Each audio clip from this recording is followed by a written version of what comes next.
नमस्कार सभी साथियों को।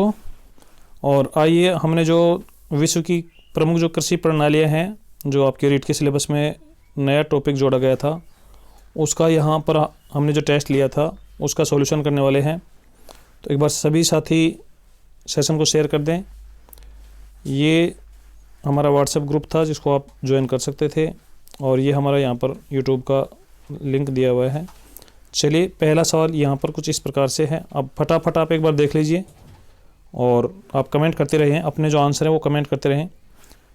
पहला क्वेश्चन है, उत्तरी पूर्वी भारत में स्थानांतरित कृषि को किस नाम से जाना जाता है? यानी जो स्थानांतरित कृषि होती है जिसमें स्थान बदलकर कृषि की जाती है, बर्न एंड स्लैश जिसका दूसरा नाम है, उसको पूर्वोत्तर भारत में पूछा है। तो पूर्वोत्तर भारत में इसे बोलते हैं झूमिंग कृषि।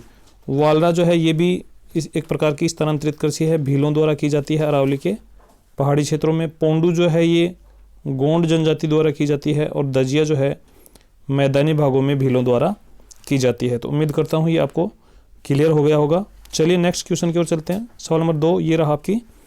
सवाल पर निम्नलिखित में से कौन सी बागवानी फसल नहीं है? बागवानी से तात्पर्य है यानी जो बागानों में की जाती है। तो जो गन्ना है ये बागानी फसल है, चाय बागानी फसल है, नारियल बागानी फसल है, और सोयाबीन ये साथियों बागानी फसल नहीं है। तो इस सवाल का जो राइट आंसर होगा ऑप्शन डी होगा, सोयाबीन। आप अपने आंसर कमेंट करते रहें। और बागानी फसलें, इनको रोपण फसलें भी बोलते हैं, रोपण फसलें या बागाती फसलें भी बोलते हैं, बागाती कृषि भी बोलते हैं। चलिए सवाल नंबर 3 की ओर बढ़ते हैं। सवाल नंबर 3 ये रहा आपकी स्क्रीन पर। कृषि का सबसे प्राचीन रूप कौन सा है? आप कमेंट करके बताएं कृषि का सबसे प्राचीन रूप कौन सा है। यानी कृषि जब प्रारंभ हुई थी तो सबसे पहले उसका रूप कौन सा था? चावल प्रधान कृषि, गेहूं प्रधान कृषि, स्थानांतरित कृषि, बागवानी कृषि। यहाँ कृषि है ये। तो साथियों सबसे पहला, यानी जब मनुष्य जंगलों में रहता था, घुमक्कड़ जीवन जीता था, उस समय उसने स्थानांतरित प्रकार की जो कृषि है वो करना प्रारंभ किया था। तो ऑप्शन सी यहाँ पर सही होगा। इसके बाद सवाल नंबर 4 की ओर बढ़ते हैं। सवाल नंबर 4 ये रहा। निम्नलिखित प्रदेशों में से किसमें व्यापारिक कृषि नहीं की जाती है? व्यापारिक कृषि से तात्पर्य है वाणिज्यिक कृषि। वाणिज्यिक कृषि यानी जो लाभ के उद्देश्य से की जाती है। बड़े बड़े जो फार्म होते हैं उन पर, बड़े बड़े खेत होते हैं उन पर खेती की जाती है। तो यहाँ पर प्रेरीज प्रदेश, ये हमारा जो यूएसए वाला क्षेत्र है वहाँ पर, पंपास ये साथियों हमारा जो दक्षिणी अमेरिका महाद्वीप है वहाँ पर, सवाना जो है सूडान में, और डाउन्स है ऑस्ट्रेलिया में। तो आप देख लीजिए व्यापारिक जो कृषि है, विस्तृत वाणिज्यिक जो अनाज कृषि है वो सवाना प्रदेश में नहीं की जाती है, क्योंकि ये अफ्रीका महाद्वीप में है और यहाँ पर अभी इतनी टेक्नोलॉजी विकसित नहीं हुई है। तो इस सवाल का राइट आंसर होगा ऑप्शन सी। चलिए क्वेश्चन नंबर 5 की ओर चलते हैं। सवाल नंबर 5 ये रहा आपकी स्क्रीन पर। व्यापारिक स्तर पर लकड़ी काटने का जो व्यवसाय है वो कौन से क्षेत्र में किया जाता है? साथियों लकड़ी काटना भी एक प्रकार का व्यवसाय है, जिससे लुगदी बनती है, कागज़ बनते हैं, इमारती जो हमारा फर्नीचर है वो बनता है। तो यहाँ पर हमसे पूछा है व्यापारिक स्तर पर, ये आपको बहुत ध्यान से पढ़ना था।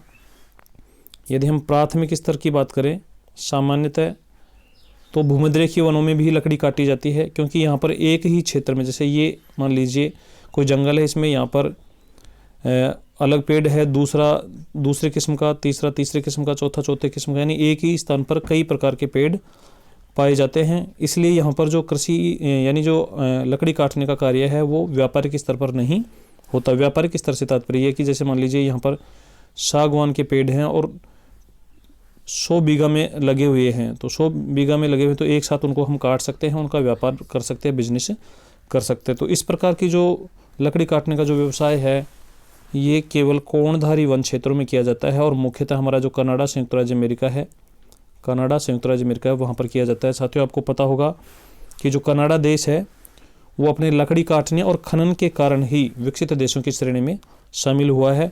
अब कुछ साथी हमारे यहाँ पर अवैध दोनों कर रहे हैं, यानी भूमध्य सागरीय वन क्षेत्रों में लकड़ी काटने का व्यवसाय नहीं होता है, भूमध्यरेखीय वन क्षेत्रों में जरूर होता है, लेकिन ये प्राथमिक स्तर पर होता है, व्यापारिक स्तर पर नहीं होता है। उम्मीद करता हूँ क्लियर हो गया होगा। और बहुत कम विद्यार्थियों ने इस सवाल का राइट आंसर दिया है, अधिकांश ने अवैध दोनों किया है। चलिए अब ये काफ़ी इम्पोर्टेंट है, और साथियों ये जितने भी सवाल हैं ये आपके माध्यमिक शिक्षा बोर्ड की जो किताबें हैं उनमें से ये क्वेश्चन बनाए हुए हैं, काफ़ी मौलिक सवाल हैं। तो आप इनको बहुत अच्छे से पढ़ लीजिए, ध्यान से पढ़ लीजिए, क्योंकि एग्ज़ाम में इन्हीं सवालों में से आने हैं। ब्राज़ील में कहवा के जो बागान हैं उनको क्या कहा जाता है? रोका, डाउन्स, फजेंडा और इनमें से कोई नहीं। तो ब्राज़ील में जो कहवा के बागान हैं इनको कहा जाता है फजेंडा। और ये काफ़ी इंपॉर्टेंट सवाल है, पूछ लिया जाता है, बार बार परीक्षाओं में पूछा जाता है। सवाल नंबर 7, निम्न में से कौन सी रोपण फसल है? रोपण से तात्पर्य वही बागानी फसल है, बागाती फसल है, बागाती कह दीजिए। यानी अंग्रेज़ों ने जिस कृषि पद्धति का विकास किया था वो बागाती कृषि या रोपण कृषि कहलाई थी। इन्होंने उष्णकटिबंधीय क्षेत्रों में इनके जो उपनिवेश थे वहाँ पर जाकर इन्होंने क्या किया था, इस प्रकार की फसलों के बागान लगाए थे। तो जैसे कॉफ़ी है, ये इसका भारत और श्रीलंका में लगाया गया था। गन्ना है, गन्ना जो है क्यूबा साइड में और भारत में यहाँ पर लगाया गया था। व दोनों। और गेहूँ जो है साथियों ये रोपण फसल नहीं है, और इसमें कॉफ़ी और गन्ना जो है दोनों रोपण फसल हैं। तो ये इसका जो आंसर होगा व दोनों होगा। चलिए सवाल नंबर 8 की ओर चलते हैं, और आप कमेंट करके बता दीजिए कि आपको हमारा ये जो पेपर था ये कैसा लगा था। भीलों द्वारा अरावली के पहाड़ी ढालों पर, अरावली के जो पहाड़ी ढाल हैं उन पर की जाने वाली स्थानांतरित कृषि को किस नाम से जाना जाता है? साथियों ये हमारी अरावली पर्वतमाला है, और इसके जो पहाड़ी ढाल हैं उन पर जो कृषि की जाती है उसको किस नाम से जाना जाता है? ये ऑप्शन है दजिया, दिप्पा, चिमाता और पेंडा। काफ़ी विद्यार्थियों ने सही आंसर दिया था चिमाता। तो चिमाता इसका राइट आंसर। अब याद कैसे रखेंगे वो बता देता हूँ। जैसे साथियों ये पहाड़ी ढाल है, पहाड़ी ढाल पर हमारी जो देवियाँ होती हैं, माता के जो मंदिर होते हैं वो पहाड़ी ढालों पर ही होते हैं, पहाड़ी ऊंचाई पर ही होते हैं। तो ऊंचाई पर जो कृषि की जाती है वो तो चिमाता होगी, और मैदानी भागों में जो कृषि की जाती है वो दजिया होती है। भीलों द्वारा दजिया और चिमाता 2 प्रकार की कृषि की जाती है। और जो दिप्पा है और पेंडा है ये गोंड जनजाति द्वारा की जाती है। अब पेंडा जो है पहाड़ी क्षेत्रों में सीढ़ीनुमा खेत बनाकर की जाती है। तो पेंडा का पै और पहाड़ी का पै आप ऐसे याद रख सकते हैं। चलिए सवाल नंबर 9, ट्रक फार्मिंग का शुभारंभ किस देश में हुआ? साथियों ट्रक फार्मिंग क्या है? अपन जो साग सब्जी की खेती करते हैं और उसको ट्रकों के माध्यम से रात भर में बाज़ारों तक पहुंचा देते हैं, नगरों तक पहुंचा देते हैं। तो इस प्रकार की ये जो साग सब्जी वाली कृषि है इसे ही हम ट्रक फार्मिंग कहते हैं। हमने हमारे चैनल पर ये सारा डिटेल से समझाया हुआ है, तो यदि आपको पढ़ना है तो वहाँ पर जाकर भी आप पढ़ सकते हैं। ट्रक फार्मिंग का जो शुभारंभ है वो हुआ था कैलिफोर्निया से, और कैलिफोर्निया का है साथियों संयुक्त राज्य अमेरिका में। तो इस सवाल का राइट आंसर होगा संयुक्त राज्य अमेरिका। सवाल नंबर 10 की ओर चलते हैं। ये रहा आपका सवाल नंबर 10। आप कमेंट करके बता दीजिए, काफ़ी इजी सवाल है। निम्न में से बागवानी कृषि किस विशेषता से संबंधित है? यानी कौन सी विशेषता बागवानी कृषि से जुड़ी हुई है? कृषि व पशुपालन साथ साथ करना ये मिश्रित कृषि की विशेषता है साथियों। इसी प्रकार वनों को जलाकर कृषि भूमि तैयार करना ये स्थानांतरित कृषि की विशेषता है। रोपण फसलों की प्रधानता ये बागवानी फसल की यानी जो बागवानी खेती है उसी की विशेषता है। और न्यूनतम मानवीय श्रम, न्यूनतम मानवीय श्रम साथियों विस्तृत वाणिज्यिक अनाज कृषि में होता है, क्योंकि वहाँ पर अधिकांश जो कार्य है वो मशीनों के माध्यम से होता है। लेकिन हमारी जो बागवानी कृषि है, रोपण कृषि है या बागाती कृषि है उसमें मानवीय श्रम बहुत ज़्यादा चाहिए। आपको पता है जैसे केला है, तो केला का जब फल तैयार हो जाएगा तो केला तोड़ना है, नारियल है नारियल तोड़ना है, या फिर जैसे चाय की पत्तियां हैं तैयार हो जाएंगी तो चाय पत्तियों को तोड़ने के लिए सस्ते श्रम की आवश्यकता होती है। उम्मीद करता हूँ आपको समझ में आया होगा। इस सवाल का राइट आंसर होगा ऑप्शन 3। चलिए चलते हैं सवाल नंबर 11 की ओर। सवाल नंबर 11 ये रहा हमारी स्क्रीन पर। कौन सा शीतोष्ण कटिबंधीय घास का मैदान मकर रेखा के दक्षिण में स्थित है? साथियों ये जो घास के मैदान हैं इनके नाम आप अच्छे से याद कर लीजिए, आपके रीट के लिए भी इम्पोर्टेंट हैं और अन्य जो प्रतियोगी परीक्षाएं हैं जैसे पटवार है या वन रक्षक है उनके लिए भी काफ़ी इंपॉर्टेंट है। एक बार समझ लीजिए शीतोष्ण कटिबंध उष्ण कटिबंध क्या होते हैं फटाफट से। ये हमारा ग्लोब है, ग्लोब पर यहाँ पर ये भूमध्य रेखा है और यहाँ पर 23.5 डिग्री पर कर्क रेखा है और ये मकर रेखा है। इसके बीच वाला ये जो पूरा क्षेत्र है ये उष्ण कटिबंध में आता है। लेकिन यदि हम घास के मैदानों की बात करें तो वो 5 डिग्री उत्तर से और 30 डिग्री उत्तर तक ये वाला जो पूरा क्षेत्र है इसमें जो घास के मैदान पाए जाते हैं वो उष्ण कटिबंधीय घास के मैदान कहलाते हैं। इसी प्रकार 5 डिग्री दक्षिण से 30 डिग्री दक्षिण तक यहाँ पर जो मैदान घास के मैदान पाए जाते हैं वो भी उष्ण कटिबंध घास के मैदान कहलाते हैं। इसके बाद यदि हम नेक्स्ट बात करें तो यहाँ पर आप देख लेना, मैं थोड़ा अलग पेन से बना रहा हूँ। 30 डिग्री से 45 डिग्री के बीच वाला ये जो क्षेत्र है यहाँ पर, इसी प्रकार 30 डिग्री से 45 डिग्री दक्षिणी गोलार्ध में ये जो क्षेत्र है, यहाँ पर जो घास के मैदान हैं वो शीतोष्ण कटिबंधीय घास के मैदान कहलाते हैं। अब हम यहाँ पर सवाल पूछा है कि कौन सा शीतोष्ण कटिबंधीय घास का मैदान मकर रेखा के दक्षिण में स्थित है। तो मकर रेखा ऑस्ट्रेलिया में से होकर गुजरती है। ऑस्ट्रेलिया में जो शीतोष्ण कटिबंधीय घास के मैदान हैं उनको हम डाउन्स कहते हैं। तो इस सवाल का राइट आंसर होगा डाउन्स। लानोस जो है साथियों ये उष्ण कटिबंधीय मैदान है और कंपास भी उष्ण कटिबंधीय मैदान है जो दक्षिणी अफ्रीका यानी हमारा जो दक्षिणी अमेरिका महाद्वीप है वहाँ पर देखने को मिलते हैं। लानोस आपको देखने को मिलेगा वेनेजुएला में और जो कंपास है ब्राज़ील में देखने को मिलेगा। चलिए चलते हैं अगले सवाल की ओर। सवाल नंबर 12 ये रहा, व्यापारिक स्तर पर पशुपालन में पशुओं के लिए जो फार्म बनाए जाते हैं उन्हें क्या कहा जाता है। तो साथियों व्यापारिक स्तर पर जो पशुओं के लिए जो बाड़े बनाए जाते हैं उनको कहा जाता है रेंच। और ये विकसित जो देश हैं उनमें किया जाता है। विकसित देशों में बड़े बड़े फार्म बना दिए जाते हैं, वहीं पर पशुओं को रखा जाता है, वहीं पर उनकी पूरी देखभाल की जाती है, डॉक्टर्स की व्यवस्था होती है और व्यापारिक उद्देश्य से ऐसे पशुओं का पालन किया जाता है और इसे ही हम दुग्ध कृषि या डेयरी भी कह देते हैं। तो उम्मीद करता हूँ ये सवाल समझ में आया होगा। सवाल नंबर 13 की ओर चलते हैं, फटाफट से देख लीजिए। निम्न में से कौन सा शीतोष्ण घास का मैदान नहीं है। शीतोष्ण घास का मैदान नहीं है, इसका मतलब वो उष्ण का होगा या फिर 3 इसमें जो ऑप्शन है वो शीतोष्ण के हैं और एक हमारा उष्ण का है। तो उष्ण और शीतोष्ण का जो कंसेप्ट है वो वहीं से है सारा। यहाँ पर सवाना जो है ये सूडान में मिलता है, सूडान, और सूडान जो है साथियों अफ्रीका महाद्वीप में करक और मकर रेखाओं के बीच में यानी विषुवत रेखा के आसपास स्थित है। तो ये वाला जो मैदान है, ये घास का मैदान है, ये उष्ण कटिबंध में आता है, उष्ण कटिबंध में आता है। तो इस सवाल का राइट आंसर ये होगा। डाउन्स ऑस्ट्रेलिया में है, वेल्स दक्षिणी अफ्रीका में है और जो पंपास हैं ये साथियों यूएसए में भी हैं और ब्राज़ील यानी हमारा जो अर्जेंटीना है वहाँ पर भी है। चलिए सवाल नंबर 14 की ओर चलते हैं। सवाल नंबर 14 ये रहा, कृषि के निम्नलिखित प्रकारों में से मुख्यतः रसदार फलों की खेती की जाती है। रसदार जो फल हैं जैसे नींबू है, संतरा है, अंगूर हैं, उनकी खेती जो है साथियों कौन सी खेती में की जाती है। ट्रक फार्मिंग में साग और सब्जियों की खेती की जाती है, साग और सब्जियों की खेती की जाती है। रोपण कृषि में चाय, रबड़, कहवा, गन्ना इस प्रकार की खेती की जाती है। व्यापारिक जो कृषि है उसमें मुख्यतः गेहूं की खेती की जाती है और भूमध्य सागरीय जो कृषि है उसमें रसदार फलों की खेती की जाती है। भूमध्य सागर कहाँ है एक बार आप कमेंट करके बता दीजिए या फिर मैप देख लीजिए। ये हमारा अफ्रीका महाद्वीप है और अफ्रीका महाद्वीप में ये वाला जो क्षेत्र है जस्ट अफ्रीका और यूरोप के बीच ये वाला, ये भूमध्य सागर है। और भूमध्य सागर के उत्तर की तरफ ये जो यूरोप के कंट्रीज़ हैं यहाँ पर भूमध्य सागरीय जलवायु पाई जाती है। यहाँ पर जो कृषि की जाती है वो रसदार फलों की कृषि की जाती है जिनसे शराब भी बनती है। जैसे फ्रांस है वहाँ पर अंगूर की शराब फेमस है जिसको शैंपेन बोलते हैं, आपको पता भी होगा। चलिए चलते हैं सवाल नंबर 15 की ओर।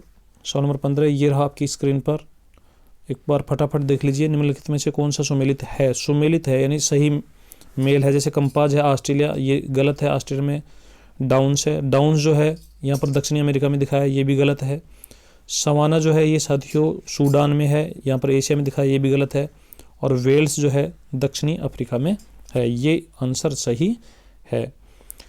चलिए सवाल नंबर 16 की ओर चलते हैं। एक बार आप कमेंट करके बता दीजिए निम्नलिखित में से जो घास के मैदान है सबसे पूर्व में कौन सा स्थित है। साथियों ये आपके मानचित्र पर आधारित है, यानी यदि आपको मानचित्र का ज्ञान अच्छे से है तो आप इस प्रकार के सवालों का आंसर दे पाते हैं।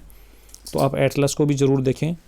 प्रेरीज जो है ये संयुक्त राज्य अमेरिका में है, पंपास अर्जेंटीना में है, वेल्स दक्षिण अफ्रीका में है और डाउन्स ये ऑस्ट्रेलिया में है। तो मानचित्र में जब हम इनको देखेंगे तो ये हमारा उत्तरी अमेरिका, दक्षिण अमेरिका, ये हमारा अफ्रीका, ये यूरोप और ये यहाँ पर एशिया और ये हमारा ऑस्ट्रेलिया।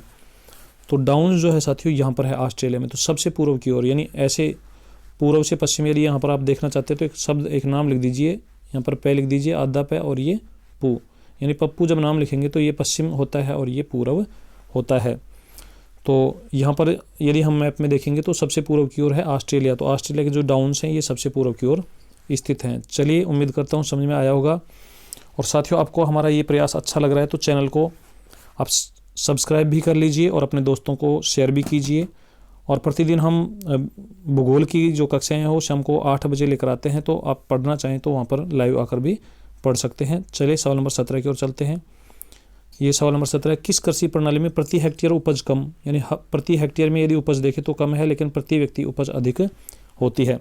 साथियों ये होता है विस्तृत वाणिज्यिक अनाज कृषि में। इसमें बड़े बड़े जैसे मान लो 240 से और 1600 हेक्टेयर तक के खेत होते हैं, और उनमें सारा काम मशीनों से किया जाता है। और वहाँ पर यानी विकसित कंट्रीज में जहाँ पर जनसंख्या बहुत कम है वहाँ पर इस प्रकार की खेती की जाती है। अब वहाँ पर प्रति हेक्टेयर उपज तो कम होती है। जैसे हम गहन कृषि करते हैं, 1 बीघा में एक वर्ष में 2 से 3 या 4 फसलों तक ले लेते हैं, तो उपज वहाँ पर अधिक लेने का प्रयास करते हैं। लेकिन ये जो बड़े बड़े खेतों में जो कृषि की जाती है मशीनों के माध्यम से, यहाँ पर प्रति हेक्टेयर उपज कम रहती है, लेकिन प्रति व्यक्ति के हिसाब से यदि देखें तो उपज अधिक होती है प्रति व्यक्ति, क्योंकि यहाँ पर लोगों की जो संख्या है वो बहुत कम होती है। तो एक ही व्यक्ति के बट में जो उपज आती है वो उसका जो मान है वो अधिक आता है। उम्मीद करता हूँ समझ में आया होगा। चलिए सवाल नंबर 18 की ओर चलते हैं। ये रहा सवाल नंबर 18, निम्न में से कौन से प्रदेशों में विस्तृत वाणिज्य अनाज कृषि नहीं की जाती, यानी विस्तृत वाणिज्यिक अनाज कृषि है वो विकसित देशों में की जाती है जहाँ पर जनसंख्या कम है और खेती के लिए ज़मीन अधिक है। तो प्रेरीज यहाँ पर की जाती है संयुक्त राज्य अमेरिका है। सवाना ये सूडान में है, सूडान अभी इतना विकसित नहीं हुआ है, यानी अफ्रीका महाद्वीप में स्थित है। पंपाज हमारा अर्जेंटीना में है, डाउन्स ऑस्ट्रेलिया में है। तो ये सारे के सारे जो हैं डेवलप्ड हैं, और यहाँ पर जो खेती की जाती है विस्तृत वाणिज्य अनाज कृषि की जाती है। लेकिन सूडान में विस्तृत वाणिज्य अनाज कृषि नहीं की जाती है, तो ये हमारा राइट आंसर होगा। और विस्तृत वाणिज्य अनाज कृषि में मुख्य जो फसल होती है वो गेहूँ होती है। मुख्य फसल क्या होती है साथियों? गेहूँ होती है। चलिए चलते हैं अगले सवाल की ओर। ये रहा अगला सवाल, निम्नलिखित में से कौन सी एक फसली कृषि है? एक फसली कृषि से तात्पर्य ये है कि एक ही फसल प्राप्त की जाती है, वर्ष भर में एक ही फसल प्राप्त की जाती है। ट्रक कृषि जो होती है साथियों, इसमें साग सब्जियों की खेती होती है। तो साग सब्जियां आपको पता है 3-4 महीने में हम बदलते रहते हैं, यानी फसल पककर तैयार हो जाती है, उसके बाद दूसरी फसल बो देते हैं। बागाती जो कृषि होती है इसमें बागान लगाए जाते हैं। जैसे चाय एक बार लगा दिए तो 4-5 साल तक वो पौधा चलता है। दुग्ध कृषि में साथियों डेयरी किया जाता है। स्थानांतरित कृषि में जो फसलें की जाती हैं वो बदलते हुए की जाती हैं, स्थान बदलते हुए की जाती हैं। तो इस सवाल का राइट आंसर होगा बागाती कृषि। जैसे नारियल के पेड़ लगा दिए, रबड़ के पेड़ लगा दिए, चाय के पौधे लगा दिए, इस टाइप से। चलिए सवाल नंबर 20 की ओर चलते हैं। सवाल नंबर 20 ये रहा, निम्न में से बागाती कृषि यानी रोपण कृषि का उदाहरण नहीं है, यानी कौन सी फसल जो है वो बागाती कृषि में नहीं है। इसका मतलब 3 जो फसलें हैं बागाती कृषि में है और 1 फसल बागाती कृषि में नहीं है। रबड़ जो है, रबड़ के बागान लगाए जाते हैं। इंडोनेशिया मलेशिया में ब्रिटेन वासियों ने लगाए थे, तो ये बागाती कृषि है। चाय के जो बागान है भारत और श्रीलंका में लगाए गए थे। गन्ना के जो बागान है ये हमारा जो वेस्ट इंडीज है और भारत वगैरह है, क्यूबा वगैरह वहाँ पर लगाए गए थे। चावल जो है साथियों ये जीवन निर्वहन कृषि के अंतर्गत आता है, जीवन निर्वहन कृषि के अंतर्गत आता है, बागाती फसल में नहीं आता है। तो इस सवाल का राइट आंसर होगा चावल। चलिए चलते हैं अगले सवाल की ओर। ये रहा आपका अगला सवाल, उष्ण कटिबंधीय घास के जो मैदान हैं उनको सूडान में क्या कहा जाता है? तो अभी हमने पढ़ा था सूडान में उनको कहा जाता है सवाना। लानोज कहा जाता है साथियों वेनेजुएला में। कंपास कहा जाता है संयुक्त राज्य अमेरिका और हमारा जो ब्राज़ील है वहाँ पे। पार्कलैंड कहा जाता है दक्षिणी अफ्रीका में, और सवाना कहा जाता है सूडान में। तो इस सवाल का राइट आंसर होगा ऑप्शन 4। चलिए अगले सवाल पर, कैंटरबरी के जो घास के मैदान हैं ये पाए जाते हैं न्यूजीलैंड में। तो इस सवाल का राइट आंसर होगा न्यूजीलैंड। दक्षिणी अफ्रीका में वेल्स होते हैं, ऑस्ट्रेलिया में सवाना होते हैं, और ग्रीनलैंड यहाँ पर केवल न्यूजीलैंड ग्रीनलैंड ऐसे कंफ्यूज करने के लिए ऑप्शन दिया गया था। तो इस सवाल का राइट आंसर होगा न्यूजीलैंड। सवाल नंबर 23 की ओर चलते हैं। ये रहा आपका सवाल नंबर 23, कृषि का कौन सा रूप जिसके अंतर्गत साग सब्जियाँ पैदा की जाती हैं और जिनका नगरीकरण से गहरा संबंध है? साथियों साग सब्जियाँ ट्रक कृषि में की जाती हैं और ट्रक कृषि का ही नगरीकरण से गहरा संबंध है, यानी हम सुबह जो प्रोडक्ट है जो उपज है उसको नगरों तक पहुंचा देते हैं। स्थानांतरित कृषि का नगरों से कोई संबंध नहीं है। निर्वहन कृषि में साग सब्जियां की जाती हैं लेकिन नगरों से कोई संबंध नहीं है। दुग्ध कृषि में डेयरी कार्य किया जाता है। ऑप्शन फर्स्ट यहाँ पर सही होगा। यदि वीडियो आपको अच्छा लग रहा है, सेशन अच्छा लग रहा है, तो वीडियो को लाइक ज़रूर करें और अपने दोस्तों तक शेयर ज़रूर करें। और साथियों चैनल को अभी तक शेयर नहीं सब्सक्राइब नहीं किया तो सब्सक्राइब भी कर लीजिए। चलते हैं सवाल नंबर 24 के लिए। स्थानांतरित स्थानांतरित कृषि को मैक्सिको में किस नाम से जाना जाता है? ये भी काफ़ी इंपॉर्टेंट है। अलग अलग देशों में स्थानांतरित कृषि जो है उसके अलग अलग नाम है। तो यहाँ पर यदि हम बात करें, झूमिंग जो है उत्तरी पूर्वी भारत में कहा जाता है। मिल्पा जो है ये मैक्सिको और मध्य अमेरिका में कहा जाता है। लदांग जो है साथियों ये कहा जाता है हमारा जो इंडोनेशिया मलेशिया है वहाँ पर, और रे ये कहा जाता है वियतनाम में। और वियतनाम ये इस प्रकार से है, इसके जस्ट नीचे यहाँ पर मलेशिया और इंडोनेशिया है, ये यहाँ पर रे कहा जाता है, यहाँ पर लदांग कहा जाता है। तो इस सवाल का राइट आंसर होगा मिल्पा मैक्सिको। ऐसे भी याद रख सकते हैं, मैक्सिको में और मिल्पा में। तो चलिए चलते हैं सवाल नंबर 25 की ओर। 25 नंबर ये रहा, किस प्रकार की कृषि का विकास यूरोपीय उपनिवेशिक समूह द्वारा किया गया? यानी जो अंग्रेज लोग थे उनके द्वारा कौन सी कृषि का विकास किया गया था? यहाँ पर है ट्रक फार्मिंग, मिश्रित कृषि, रोपण कृषि और निर्वहन कृषि। तो अंग्रेजों ने साथियों जो उनके जो उपनिवेश थे, जैसे भारत, श्रीलंका है, इंडोनेशिया, मलेशिया है और ब्राज़ील है, उनमें उन्होंने क्या किया था, यानी जो उष्णकटिबंधीय देश हैं उनमें उन्होंने रोपण फसल लगाई थी, जैसे चाय है, कहवा है, रबड़ है।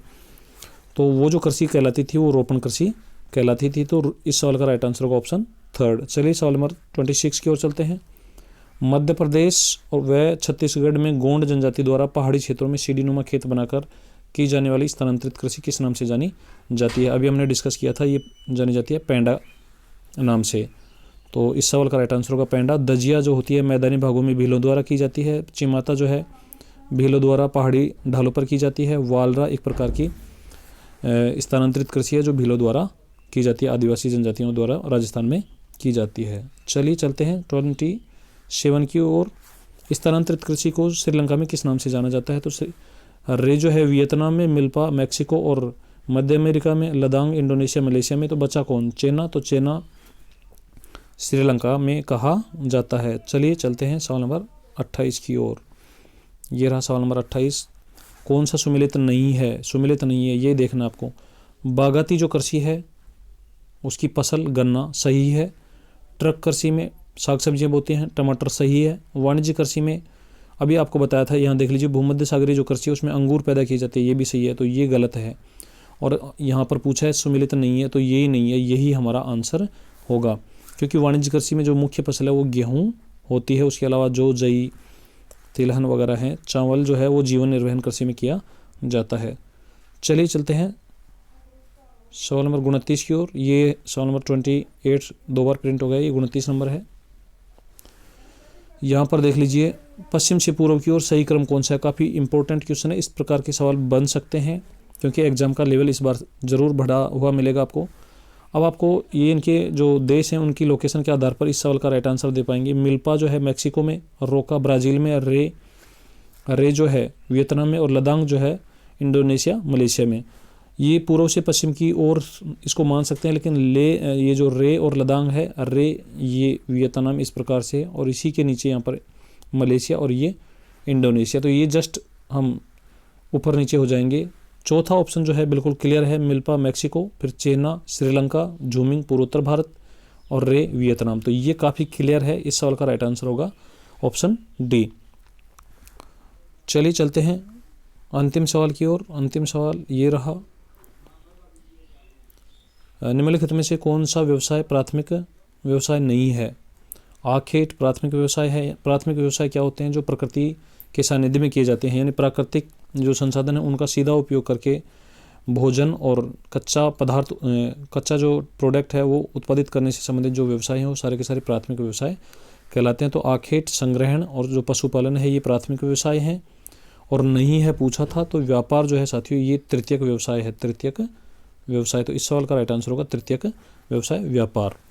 चलिए चलते हैं अगले सवाल की ओर। अगला सवाल ये रहा हमारा, ये काफ़ी इंपॉर्टेंट सवाल है। आप रीट की तैयारी कर रहे हैं और आपके लिए, आप रीट का आवेदन करने के लिए ई मित्र केंद्र पर जाते हैं, और साथियों जाएंगे ही निश्चित रूप से। ई मित्र केंद्र किस प्रकार का व्यवसाय है? प्राथमिक व्यवसाय, द्वितीयक व्यवसाय, तृतीयक व्यवसाय, चतुर्थक व्यवसाय। तो जो सेवा क्षेत्र हैं साथियों, जितने भी सेवा क्षेत्र हैं जिनमें प्रत्यक्ष जो सेवाएँ हैं, प्रत्यक्ष सेवाएँ आती हैं तृतीयक व्यवसाय में, और अप्रत्यक्ष जो सेवाएं होती हैं वो होती हैं चतुर्थक व्यवसाय में। तो ई मित्र केंद्र एक प्रकार की प्रत्यक्ष सेवा है, यह आएगी तृतीयक व्यवसाय में। उम्मीद करता हूँ आपको सारे सवालों के जो कन्फ्यूजन है वो दूर हो गए होंगे, और आप अपना स्कोर एक बार कमेंट कर दीजिए। चलिए मिलते हैं फिर एक नए टेस्ट के साथ। तब तक आप पढ़ते रहिए, मस्त रहिए। जय हिंद, जय भारत।